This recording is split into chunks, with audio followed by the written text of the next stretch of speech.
Hey guys, welcome back to today's video. Today is Monday, December 28th, 2020, and today's topic is going to be discussing what would actually happen if the United States had voted 5% more in favor of Joe Biden than they actually did on the presidential map. So the popular vote margin was actually pretty significant for Joe Biden. He won by nearly 5% nationwide and 8 million votes across the entire nation. But the polls indicated for a very significant period of time that Joe Biden was going to win the popular vote by double digits. So that's what we're actually going to be doing. We're going to take that 5-point actual margin of victory and turn it into a 10-point margin. What are we doing across every state? We're adding 5 points to Joe Biden's column and seeing what actually would happen, whether or not that'd be enough to overturn certain states or what would actually change about our electoral map. And we do have some states that have moved over from the Republican column, only two. Nothing super significant, but some of the other states have narrowed down to a point where if we're looking at future elections, we could actually see a very similar map. That would only be due to the fact that Joe Biden has underperformed in certain regions of the country compared to previous Democrats, maybe did significantly better, but still underperformed what future Democrats could actually do. But again, that's all speculation. Let's go ahead and get into this because, it's always fun reflecting on a previous election. So what did I do? I went to map.jacksonjude.com. I used their margins that were provided by the New York Times, and essentially I was just adjusting them, all 5 points in favor of Joe Biden. Now, I don't have exact margins for each state. I characterize them in my solid, likely, lean, and tilt scenarios, as I always do. So we don't really need to focus too much. I mean, the numbers are in the description box down below if you don't know what those stand for, but they're pretty much the exact same. It's just how we normally would address a regular election prediction, except this time we have the election results and we're adjusting them in favor of one candidate. Now, I will be making one in favor of Donald Trump. I think it should also highlight how well Donald Trump could have done had the election just swung 5 points more in favor. It actually ends up more so beneficial to Donald Trump than it does Joe Biden in terms of flipped states, but the electoral map, I believe, still favors Joe Biden more than this map would favor Donald Trump. You'll see what I mean in tomorrow's video after I cover that, but let's get into some of these safe Republican states. These are states that were practically immune to the 5-point shift. These are states that did not change their characterizations. Safe is always 15 points plus.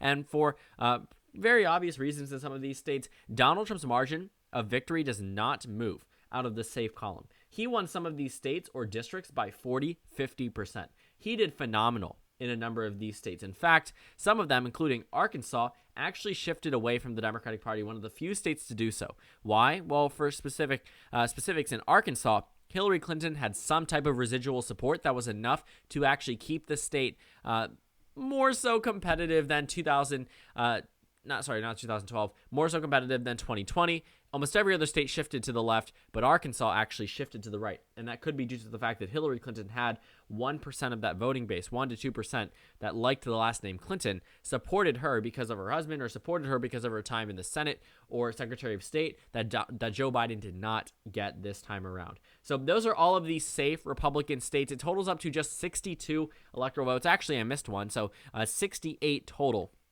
electoral votes. You may be surprised to see some of these states not considered safe straight off the bat, but that's just how it's going to be. Like I said, anything 15 points plus is safe. So let's move into the safe Democratic states, and these shouldn't surprise too many people. It's also very similar to all of the safe states on the presidential map, but this time we're including New Mexico and Colorado and a few other states. We're going to be including the state of Virginia. The reason for that is because it was won by double digits and actually narrowly goes into the safe Democratic column. But as we go up across the Northeast, you will actually see that a number of these states become safe for the Democratic Party. Just around the country, not necessarily the Northeast, but actually shift in favor of the Democratic Party very heavily for some of these areas that traditionally were very solid for Donald Trump as they were in 2016 and in 2020. So these are all of the safe Democratic states. And what does that actually show you? Well, Joe Biden has 210 electoral votes as a response.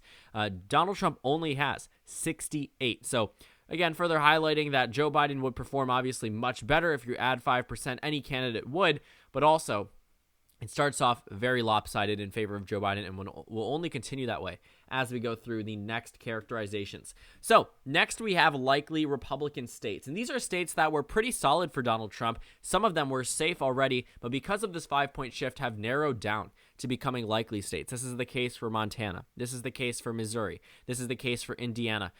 Kansas was already likely. South Carolina was already likely. And if you're looking at them, you shouldn't be too surprised that they were still very solid for the GOP. I think Mississippi and Louisiana might be surprising to most people if they didn't necessarily know exactly how, not close by any means, but how much Donald Trump won by. So it makes sense to me. I'm not surprised to see those two states on the likely Republican column, but many people might be. As they're looking at this video. Nebraska's first district moves down into likely. In fact, I normally characterize it as likely. It's 15 points, but I usually go above 15 points to pretty much characterize that as a safe state. That puts Donald Trump at 125 electoral votes. That's a number that you should probably remember just because of the fact that that's a number that Donald Trump started out with in almost all of my election predictions early on in 2017, 2018. The safe characterizations built up to 125 electoral votes that pretty much held on this map, just including likely states. Now, of course, the Democratic Party has likely states as well. That should come as no surprise. That includes Nebraska's second congressional district, Wisconsin, Michigan, Pennsylvania, Minnesota, New Hampshire, which has officially put Joe Biden over the top. But wait, folks, there's more. Georgia, Arizona, Nevada, Maine at large, and I believe that's it. That is it for the likely Democratic states. So looking at this map, Joe Biden is already at 306. Donald Trump is only at 125. So what actually comes next? Well, for the remaining states, the majority of them do go to the Republican Party. 3 states and 1 district, and I'm sure you can guess which ones. But in terms of the states that flipped, if Joe Biden was to win 5 points more than he did in 2020, or if he performed better by that amount, he would actually have taken North Carolina and Florida. While Iowa and Ohio and Maine 2nd District remain in the lean Republican column, Texas actually moves down to being tilt. It gets exceptionally close. So this map actually shows us what would have happened if the national data had held. If the national 538 polling average had held when Joe Biden was ahead by double digits. Now, Joe Biden was not ahead by double digits on Election Day, so we probably should not have expected such a large victory. However, if that was the case, if Joe Biden, it's a big if, he would be able to win 350 electoral votes. Now, after I make this video tomorrow, you will see that Donald Trump is able to win a pretty significant amount of states. But there are some states which have since moved out of his grasp that if I had shifted the country by 5 points, he probably would have won by a larger margin in the electoral map than in this election. And that makes sense. He didn't perform nearly as well in this election as he did in the past, but he was well within a few percentage points of some key battleground states. In fact, Donald Trump was 1% away from winning the presidency. The same story for Hillary Clinton, and he won the same amount of electoral votes as her. So looking at this map, I'm not surprised. I'm not surprised by the states in the Rust Belt. I'm not surprised by the states in the southwest region of the United States. I think Georgia is the only one that jumps out to me as a shocker. Other than that, before or post-election, it wouldn't really matter. I am not surprised by this map. I'm not surprised at how close Texas is. I'm not surprised at how close Iowa, Ohio, and Maine's 2nd District are, or Mississippi, or Louisiana. These are all states that I expected to go by likely margins, assuming that Joe Biden did win the popular vote by a margin that we expected him to win by based off 538. But obviously that didn't come into fruition, which means that the polling data on the national level was wrong, but not by a super significant amount. Joe Biden still won the popular vote by 5 points. He still won 8 million more votes than Donald Trump. That's a very large amount. That is an extremely large amount. And some people may tell you, no, it's not. It's not because of elites in California or New York. But realistically, every American votes. Or not every American votes. Let me not say that. That's factually wrong. Every American that votes, their vote should count. It doesn't necessarily matter where they are from.